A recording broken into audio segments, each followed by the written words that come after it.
Alice, I remember last time you denied this. You said you never represented Hong Sheng.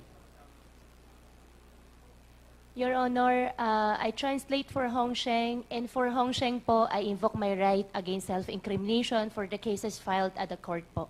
But I wish to manifest, Mr. Chair, that in tonight's hearing, contrary to the representation of Alice Goo, Mayor Feliciano is now saying that it was Alice Goo who approached him and facilitated the resolution interposing no objection to the establishment of Hong Sheng, in which SEC documents the name of Alice Goo appears as representative, which fact Alice Goo likewise denied during the last hearing.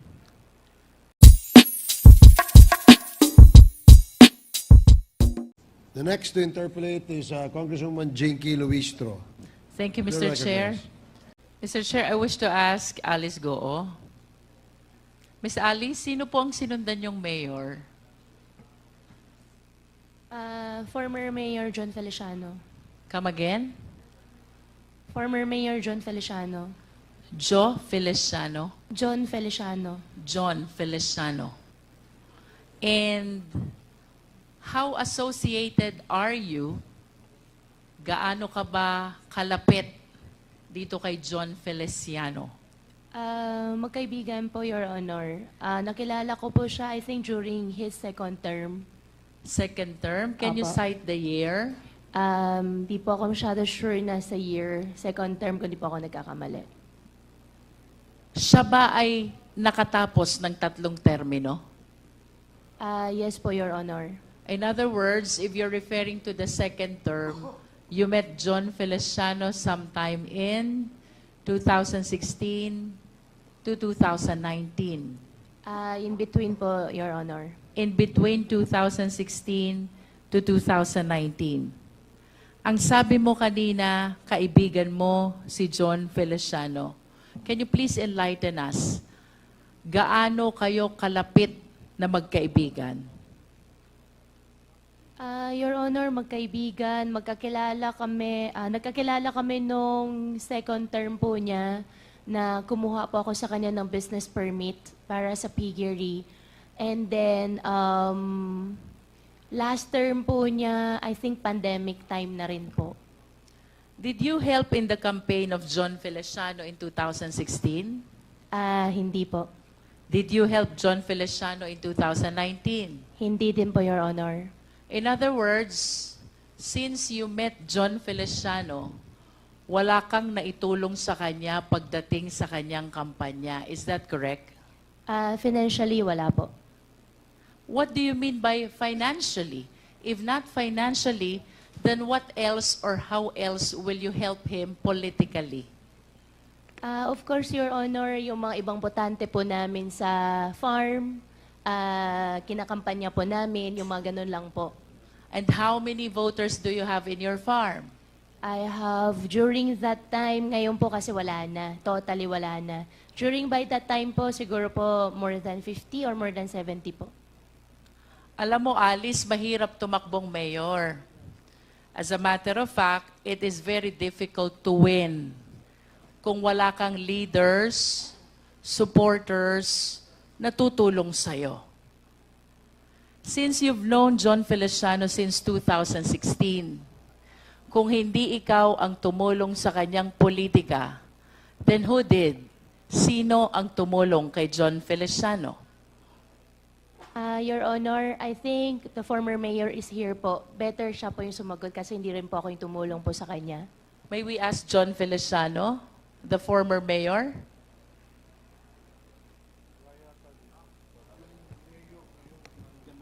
Yan, dito kanina. Mayor Feliciano. Can you please occupy one of the chairs?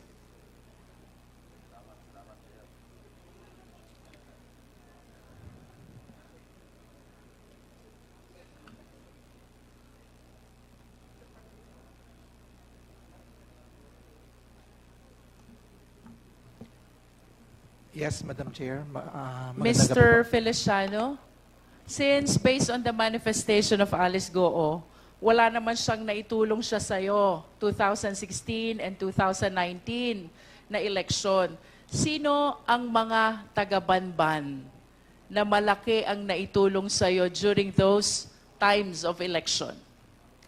Madam Chair, our town is small, 40,000 votes.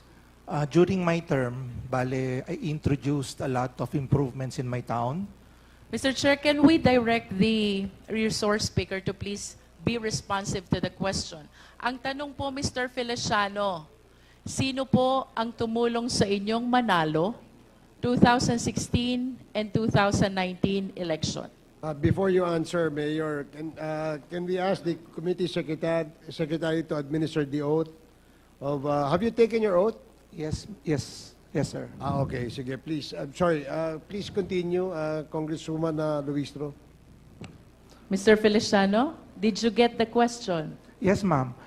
Bali, on my town, ang tumulong po sa akin, yung mga kababayan ko po. So yung mga kapitan, yung mga leaders ko, and yung mga family members ko po sa bayan namin. How about your vice mayor? Did he help you? Kasama din po sila. Si Vice Mayor William Cura po ang kasama ko. Malaki bag na itulong sa ni vice mayor? Physically po. Physically. How about your council members? Did they help you? Yes, ma'am. Actually, I'm proud to say, on my second term, isa lang po ang nalaglag sa mga councilors ko. So 7 of your 8 members Yes, Madam Chair. dedicated their support on your 2016 and 2019 election. How about the barangay captains? Ilan ho bang kapitan mayroon kayo? Out of the 15 po, sa akin po lahat sila. And on my last term, wala po nalaglag sa ticket ko. 10-0 po kami lahat. How many barangays do you have? 15 lang po. 1-5. Yes, ma'am. And the total of 15 barangays all supported you during your 2016 and 2019 election. Yes, Madam Chair. Kanina po sabi ni Alice Goo, wala siyang naitulong sa inyo 2016, wala din siyang naitulong sa inyo 2019, except yung botante na nagtatrabaho sa kanilang farm. Do you confirm that? Yes, Madam Chair. And aside from doon sa botanteng nagtatrabaho sa farm nila, mayroon ho ba kayong malalim na pinagsamahan ni Alice Goo? Like for example, nagka-problema ho ba kayo na ni-rescue niya kayo? Meron ho ba kayong mga ganyang pinagsamahan? Or nangutang ho ba kayo sa kanya at pinaluwag niya kayo? Hindi naman po. During my time, because yun na po yung nagkaroon ng ASF, that's why most of the time po, pumupunta po sila ng munisipyo, kasama po yung hog raisers to address the problem. So, doon lang po kami naging close, Madam Chair. Because most of the time, papasyal po sila because na-wipe out nga po ang population ng hog and swine. So that's the time we had ample of conversations, Madam Chair. Kung papipiliin ko po kayo, Mayor, si Alice Goo po ba? Friend or acquaintance lang? Friend? Friend. Yes, ma'am. But you have several other friends who might be more attached to you than Alice Goo. Do you confirm that? Marami po, siyempre. Marami, Opo. no? Ang gusto ko pong itanong, Mayor, considering na si Alice Goo, wala namang naitulong sa inyo 2016. Wala ding naitulong sa inyo 2019. And you even said that there are several other friends who are more attached to you than Alice Goo. Bakit po siyang in-endorse niyong tumakbong mayor? Madam Chair, during my time, dahil maliit lang nga po ang bayan namin, I believe a good businessman should be the one running the municipality or local chief executive. Mayor, why do you say that Alice Goo is a good businessman? Because from the time I knew her, 2016, siya na po ang sabihin na natin na responsible po doon sa mga piggery nila sa bayan ng Bamban. And it so happened, nakita ko naman na napalaki nila, and during the pandemic, nakita ko she was able to control yung pagkamatay po ng mga baboy nila. So a good businesswoman, so sabi ko, why not try and ask her if you wanted to run? You manifest that you are the one who offered that opportunity to her? Yes, Madam Chair, because... Kayo po ang nag-alok, hindi niya hiniling. Hindi po, kasi po, during that time, I had a falling out with my fellow, yung kaibigan ko nga, because I ran for Congress. So, it so happened, we had a falling out with my barangay captain. So, sabi niya, hindi ka pwedeng tumakbo, kailangan ako lang. I needed someone on my back. Mahirap pong tumakbo ng Congress kung wala ka pong mayor sa bayan mo. So, sad to say, ang option ko na lang was to ask her if she wanted. And then she said, sige, give me 30 to 60 days and I'll decide. And then after po nun, Madam Chair, after 60 days, so let's try it out. Let's ask our, yung mga kababayan natin kung papayagan tayo. And then, everything fall through. How about your vice mayor? Ang vice mayor ko po, ang nangyari noon, nagpunta rin po rin sa kabila. How about your council members? At naiwan po sa akin lahat yung 7. And you did not consider any of them Wala po, ma'am kasi hindi to po, succeed to your mayoralty? wala pong capable. They're not capable of... Aside from the piggery business mayor, what consideration did you consider, what factor did you consider why you offered the mayoralty to Alice Goo? Wala naman po. Nothing came into me. Ganun lang po kasimple naman yun eh. You Nothing. just offered the position to Alice Goo. Yes, ma'am. Kasi during that time, it was already closed. Wala na akong magawa, ma'am, because... How close, Mayor? No, the time frame during that time that my friend told me not to run, and we were already having a squabble kung sinong gagamitin ko as my candidate. Ma'am, masyado na maigsi yung oras. So wala nang panahon, ma'am. I understand, Mayor, during your time, may Hongsheng na. Yes, ma'am. Meron na, ma'am. So, do you confirm na kayo po ang unang nag-issue ng business permit sa Hongsheng? Yes, ma'am. I was the one. And how do you describe the operation of Hongsheng? Actually, ma'am, nung sa Hongsheng, hindi naman ako, ma'am, nakapasok doon because it was a regulated Philippine offshore gaming operator. And so, I believe Banban wasn't the one having the Philippine offshore gaming operations. Ma'am, during that time, nag-review din ako, nag-study rin ako. Almost 400 po nag-ooperate. As far as Cavite, meron pong Cagayan Valley. Well, let's concentrate to Hongsheng, Mayor. Ayun nga, ma'am. So, And do you confirm that the land being occupied by Hongsheng belongs to Alice Goo? yes, ma'am. You confirm that? Yes, ma'am, because she was the one who requested the letter of intent to me para po ma-endorse ko po sa Sangguniang Bayan to get the letter of no objection. The Baofu. Yeah, no, yung Hongsheng po, ma'am, Hongsheng. You are stating now, Mayor, that you were the one who endorsed the letter of Alice Goo to Hongsheng to No. be able to secure a letter or resolution of no objection. Yeah, That's because- what you said. Yes, ma'am, because she endorsed a letter of intent to me. So ako naman, on my part, as the local chief executive, bibigay po ko ng sulat sa Sangguniang Bayan to act on that request. Alice, I remember last time you denied this. You said you never represented Hongsheng. Your Honor, I translate for Hongsheng, and for Hongsheng po, I invoke my right against self-incrimination for the cases filed at the court po. But I wish to manifest, Mr. Chair, that in tonight's hearing, contrary to the representation of Alice Goo, Mayor Feliciano is now saying that it was Alice Goo who approached him and facilitated the resolution interposing no objection to the establishment of Hongsheng, in which SEC documents the name of Alice Goo appears as representative, which fact Alice Goo likewise denied during the last hearing. Mayor Feliciano, Yes, Madam Chair. during your congressional bid, simultaneous with the mayoralty of Alice Goo, Yes, Madam Chair. ano pong itinulong sa inyo ni Alice Goo? Yung pong makapagsalita po ako sa entablado niya, malaking bagay na po sa akin yon. Sabi niyo po, magaling na businesswoman si Alice Goo. Yes, Madam Chair. So what support did she extend to you during your congressional bid?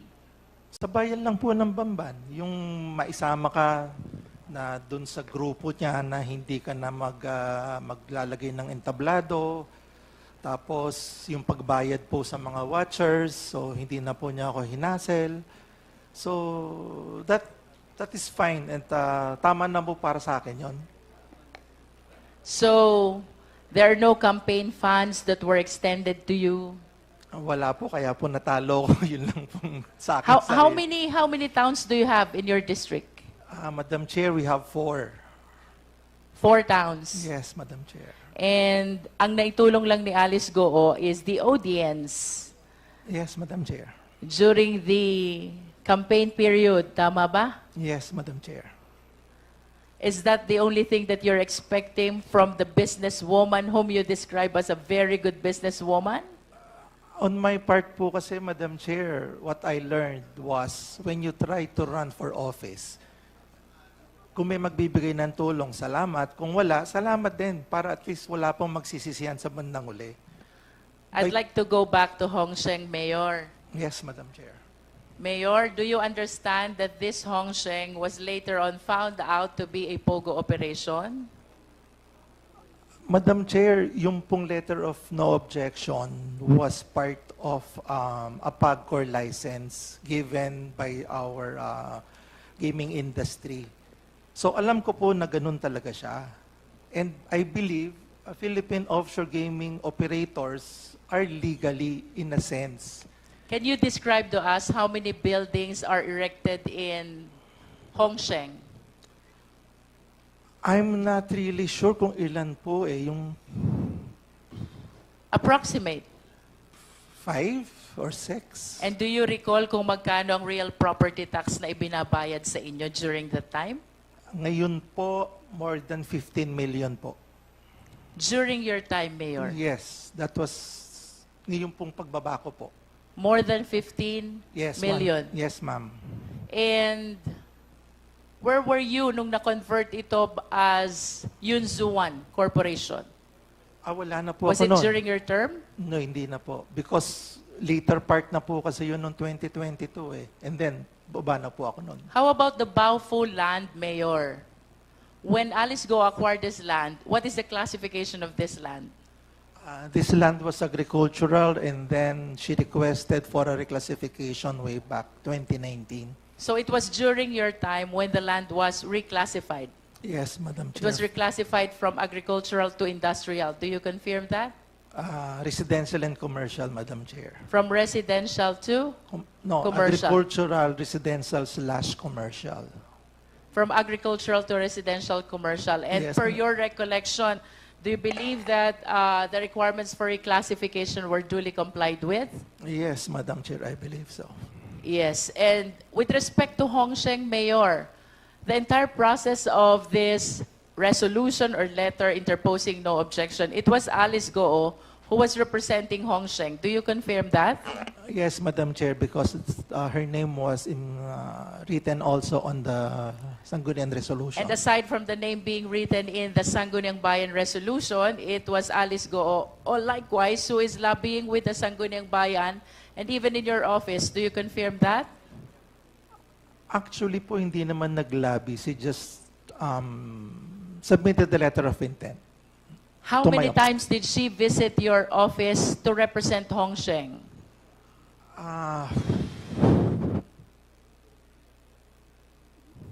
Twice? Twice. Twice, I think. If you are aware, how many times did he visit the Sangguniang Bayan for the purpose of that no objection for Hong Sheng? Once? I wish to manifest, Mr. Chair, that contrary to the statement of Alice Goo, that she never represented Hong Sheng during its application for permit and even in the issuance of letter or resolution of no objection. John Feliciano is now testifying that it was Alice Goo who represented and facilitated the no objection resolution for Hong Sheng. the POGO operation. I submit, Mr. Chair. Thank you, Congresswoman Luistro. The manifestation is noted, and COMSEC, please make sure that the manifestation will be considered in the writing of the committee report. So, the next and the second to the last to interpolate is Congressman Caraps Paduano, and then short lang yan. So, Thank you, Chairman. Can I proceed? Congressman Caraps Paduano, and then last will be Congressman Dan Fernandez for the closing. Thank you, Mr. Chairman. And before the closing, it's Congresswoman Sonsing.